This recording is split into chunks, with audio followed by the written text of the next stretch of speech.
Good evening friends, welcome back to my channel. दोस्तों आज के वीडियो में हम मिशन एचपीटेट एचपीटीएसटी पार्ट 19 करेंगे, जिसमें हम टॉप 100 बायोलॉजी एमसीक्यूज करेंगे, वो भी part 9 morphology of flowering plants हमारा टॉप टॉपिक होगा। तो इसमें हम फ्लावर के कुछ क्वेश्चंस करेंगे, तो आप प्लीज़ वीडियो को लाइक कीजिएगा, वीडियो को शेयर कर दीजिएगा और चैनल को सब्सक्राइब कर दीजिएगा अगर सब्सक्राइब नहीं किया है, और बेल आइकन को दबाना ना भूलिएगा क्योंकि यहाँ पर हर एक नोटिफिकेशन आपको समय से मिलेगी। ठीक है, तो चलते हैं वो दोस्तों आज के हमारे फर्स्ट क्वेश्चन की ओर। फर्स्ट क्वेश्चन है, which of the following part is meant for sexual reproduction. देखिए, फ्लावर का कौन सा पार्ट होता है या प्लांट का कौन सा पार्ट होता है जो आपका सेक्सुअल रिप्रोडक्शन के लिए जाना जाता है। क्या रूट्स होती है, क्या लीव्स होती है, क्या स्टेम होती है, क्या फ्लावर्स होते हैं। तो देखिए, जो आपका फ्लावर का या प्लांट का जो सेक्सुअल रिप्रोडक्शन में पार्ट हेल्प करता है वो आपका फ्लावर होता है। तो ऑप्शन डी इसका राइट आंसर है। इसके 4 पार्ट होते हैं, कैलिक्स, ठीक है, फिर कोरोला, फिर आपका एंड्रोशियम और फिर आपका गाइनोशियम। ठीक है, अब यहाँ पर देखिए, जो ये कैलिक्स और कोरोला हैं ये आपके एक्सेसरी ऑर्गन्स हैं, और ये जिम्नोस्पोर्म और गाइनोशियम और आपका एंड्रोशियम है, ये आपके रिप्रोडक्टिव ऑर्गन्स है। तो मैंने 4 तरह के पार्ट बताए आपको इसके, कैलिक्स, कोरोला, एंड्रोशियम, गाइनोशियम। तो जो आपका सेक्सुअल रिप्रोडक्शन में हेल्प करता है वो होता है फ्लावर्स। ठीक है, इसी के ऊपर जो है पॉलिनेशन होती है, इसी के ऊपर जो है मेल रिप्रोडक्टिव पार्ट होता है, इसी के ऊपर जो है फीमेल रिप्रोडक्टिव पार्ट होता है। नेक्स्ट क्वेश्चन देखते हैं। In lily calyx and corolla are not distinct and are modified as. जो लिली होता है उसमें कैलिक्स और कोरोला जो है मॉडिफाइड होता है किसी और चीज़ में। क्या रैकिज में होता है, क्या पेरियंथ में होता है, क्या इन्फ्लोरेसेंस में होता है, क्या टेंड्रिल्स में होता है। तो देखिए, जो आपके लिली में कैलिक्स और कोरोला मॉडिफाइड होते हैं वो आपके किस में मॉडिफाइड होते हैं, पेरियंथ में। तो ऑप्शन बी इसका राइट आंसर है। रैकिज आपकी नीम में थी, नीम में थी। ठीक है, इन्फ्लोरेसेंस क्या होती है, arrangement of flowers on floral axis. ठीक है, arrangement of flowers on floral axis. साइमोस और रेसिमोस आपने देख ही लिया होगा, कल के वीडियो में मैंने आपको बताया था कि साइमोस क्या होता है। साइमोस जो है एक जो मेन एक्सिस होती है, जब वो स्टॉप कर देती है ग्रोथ को तो वो साइमोस कंडीशन होगी। वहीं रेसिमोस क्या होगा, जब मेन एक्सिस जो है लंबी जाएगी, ग्रोथ करती रहेगी। ठीक है, तो वो रेसिमोस होता है। तो ये इन्फ्लोरेसेंस का पार्ट है, तो आपको याद रखना है। ठीक है, तो लिली और कैलिक्स और कोरोला जो है वो लिली में जो है पेरियंथ के रूप में मॉडिफाइड होते हैं। तो ऑप्शन बी इसका राइट आंसर है। नेक्स्ट क्वेश्चन है, radial symmetry of flowers is found in. जो फ्लावर्स में रेडियल सिमेट्री होती है वो किस में फाउंड होती है। ठीक है, तो देखिए, रेडियल सिमेट्री जहाँ फाउंड होती है उसको क्या बोलेंगे, उस कंडीशन को क्या बोलेंगे, एक्टिनोमॉर्फिक। ठीक है, एक्टिनोमॉर्फिक, जहाँ पे आपको रेडियल सिमेट्री मिलेगी। ठीक है, और अगर बायलेटरल सिमेट्री मिलती है तो वो कंडीशन होगी आपकी जाइगोमॉर्फिक। ठीक है, वो कंडीशन होगी आपकी जाइगोमॉर्फिक। ठीक है, तो ये चीज़ याद रखनी है। तो रेडियल सिमेट्री जो है आपकी वो आपको मिलती है मस्टर्ड में, मस्टर्ड के साथ साथ दतूरा में, और दतूरा के साथ साथ चिली में। ठीक है, और पी, गुलमोहर और बीन में आपको क्या मिलती है, ये मिलती है आपको बायलेटरल सिमेट्री, यानी कि एक्टिनोमॉर्फिक जाइगोमॉर्फिक कंडीशन। ठीक है, तो याद रखें कि रेडियल सिमेट्री जहाँ होगी फ्लावर्स में वहाँ पर एक्टिनोमॉर्फिक कंडीशन होगी। ठीक है, और जहाँ पर बायलेटरल सिमेट्री होगी वहाँ पर जाइगोमॉर्फिक कंडीशन होगी। ठीक है, नेक्स्ट क्वेश्चन देखते हैं।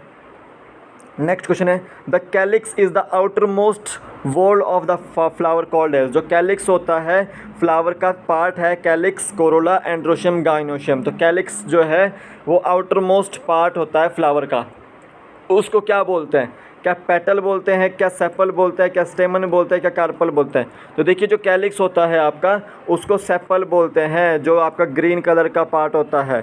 ठीक है, तो उसको सेपल बोलते हैं। तो ऑप्शन बी इसका राइट आंसर है। पेटल आपको कोरोला को बोलते हैं, किसको बोलते हैं, कोरोला को। ठीक है, याद रखना है, जो आपका कलरफुल होता है फ्लावर का पार्ट। नेक्स्ट क्वेश्चन है, व्हेन कैलिक्स में be fuse the condition is. जब कैलिक्स जो है फ्यूज़ होते हैं तो क्या कंडीशन होती है। तो देखिए, कैलिक्स को हम क्या बोलते हैं, सेपल। जब वो फ्यूज्ड होंगे तो वो गैमोसेपल। तो बी ऑप्शन इसका राइट आंसर है। ठीक है, और जब वो फ्री होंगे तो वो पॉलीसेप्लस। ठीक है, तो याद रखें ये चीज़ें, जब वो फ्यूज़ होंगे तो आपका गैमोसेप्लस कंडीशन होगी। ऑप्शन बी इसका राइट आंसर है। जब वो फ्री होंगे तो पॉलीसेप्लस। ठीक है, गैमोपेटलस कंडीशन क्या होगी? पेटलस यानी कि पेटल्स फ्यूज्ड यानी कि कोरोला फ्यूज्ड, और पॉलीपेटस कोरोला या पेटल्स फ्री। ठीक है, तो ये चीज़ याद रखनी है। नेक्स्ट क्वेश्चन देखते हैं। विच of the following is reproductive part of flower? Flower का कौन सा रिप्रोडक्टिव पार्ट है? फ्लावर के मैंने आपको 4 पार्ट बताए, कैलिक्स, ठीक है, कोरोला, एंड्रोशियम और गाइनोशियम। ठीक है, देखिए कैलिक्स और कोरोला एक्सेसरी ऑर्गन्स हैं, और ये गाइनोशियम और एंड्रोशियम जो है ये रिप्रोडक्टिव ऑर्गन्स हैं। ठीक है, एंड्रोशियम मेल, गाइनोशियम फीमेल। ठीक है, तो ये चीज़ याद रखनी है। तो यहाँ पर एंड्रोशियम भी ऑप्शन है, गाइनोशियम भी ऑप्शन है, तो बोथ ए एंड बी इसका राइट आंसर होगा। सी ऑप्शन राइट आंसर है। नेक्स्ट क्वेश्चन देखते हैं। The arrangement of sepals and petals in floral bud. जो सेपल्स और पेटल्स की जो अरेंजमेंट होती है फ्लोरल बड में, उसको क्या बोलते हैं? क्या उसको सेपलस बोलते हैं? क्या उसको वेनेशन बोलते हैं? क्या उसको फाइलोटैक्सी बोलते हैं? क्या उसको एस्टिवेशन बोलते हैं? तो देखिए उसको बोलते हैं आप एस्टिवेशन। तो डी ऑप्शन इसका राइट आंसर है। एस्टिवेशन भी 4 तरह की होती है। एक होती है वॉल्वेट, एक होती है ट्विस्टेड, एक होती है आपकी इम्ब्रिकेट, और एक होती है आपकी वैक्सिलरी। ठीक है, चारों कंडीशन बताता हूँ अभी। वॉल्वेट जो होता है उसमें सारी की सारी पैरेलल लगे होंगे एक दूसरे के। ठीक है, कोई ऊपर नीचे नहीं होगा, ये वॉल्वेट कंडीशन होगी।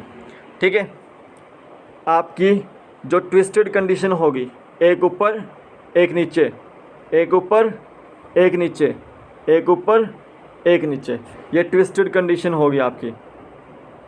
ठीक है, नेक्स्ट देखिए आपकी इम्ब्रिकेट कंडीशन।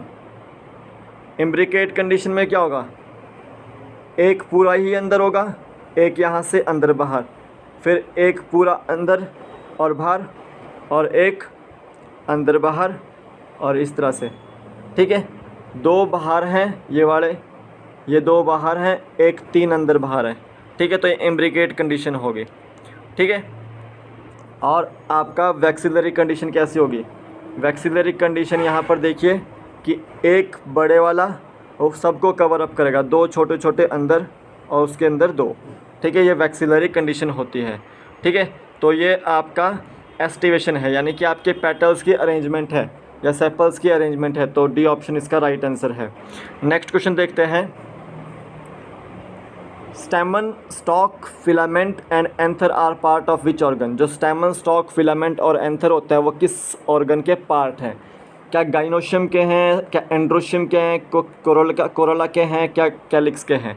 तो देखिए जो स्टेमन, स्टॉक, फिलामेंट और एंथर जो पार्ट है वो आपके एंड्रोशियम के मेल ऑर्गन हैं। ठीक है, तो ऑप्शन बी इसका राइट आंसर है। ठीक है, नेक्स्ट क्वेश्चन देखते हैं। Polyandrous condition is, polyandrous condition को क्या बोलते हैं? क्या उसमें स्टेमन फ्री होते हैं, क्या उसमें स्टेमन फ्यूज होते हैं, क्या स्टेमन जो होता है वो बंडल में होते हैं, या फिर स्टेमन जो है वो वेरिएशन शो करते हैं? ठीक है, तो जब पॉलीएंड्रस कंडीशन होती है तो उसमें स्टेमन जो होते हैं वो फ्री मोड में होते हैं। तो ऑप्शन बी इसका राइट आंसर है। पॉली का मतलब समझ लो कि एक तरह से यहाँ पर फ्री है। ठीक है, जैसे पॉलीपेटलस था वहाँ पे पेटलस जो है फ्री थे, सेपलस था वहाँ पर सेपल्स फ्री थे। तो पॉलीएंड्रस कंडीशन भी क्या होगी, यानी कि वहाँ पर स्टेमन जो है वहाँ पर फ्री है। तो ऑप्शन ए इसका राइट आंसर है। ए इसका राइट आंसर है। ठीक है, नेक्स्ट क्वेश्चन देखते हैं। विच of the following has flashy leaves? इनमें से किसके पास फ्लैशी लीव्स हैं? तो देखिए जो अनियन है और गार्लिक होता है उसको हम फ्लैशी लीव ही बोलते हैं। जो उसका खाने वाला पार्ट होता है ना वो फ्लैशी लीव ही होती है एक तरह से। तो फ्लैशी लीव जो है वो अनियन में आती है। ठीक है, पिचर प्लांट और वीनस फ्लाई ट्रैप जो है ये आपके एक तरह से इंसेक्टिवोरस प्लांट है, ठीक है, इंसेक्टिवोरस प्लांट है, ठीक है, ये चीज़ याद रखनी है। और जो कैक्टस है आपका, कैक्टस में आपके स्पाइंस होते हैं, वो जो कि एक मॉडिफिकेशन है लीव्स की, ठीक है, वाटर को रोकने के लिए, ट्रांसपिरेशन को रोकने के लिए वो स्पाइंस मदद करते हैं। तो ये जो कैक्टस है आपका ये रेगिस्तानी इलाकों में मिलता है। तो आज के वीडियो में ये टॉप 10 क्वेश्चंस थे। तो कल फिर मिलेंगे एक नए वीडियो के साथ, तब तक के लिए जय हिंद। और अगर आपने मेरे पुराने वीडियोज़ नहीं देखे हैं तो प्लीज़ आई बटन में उसको जाकर ऊपर देख सकते हैं आप, वहाँ पर आपको सारे के सारे वीडियो मिलेंगे। तो जय हिंद दोस्तों।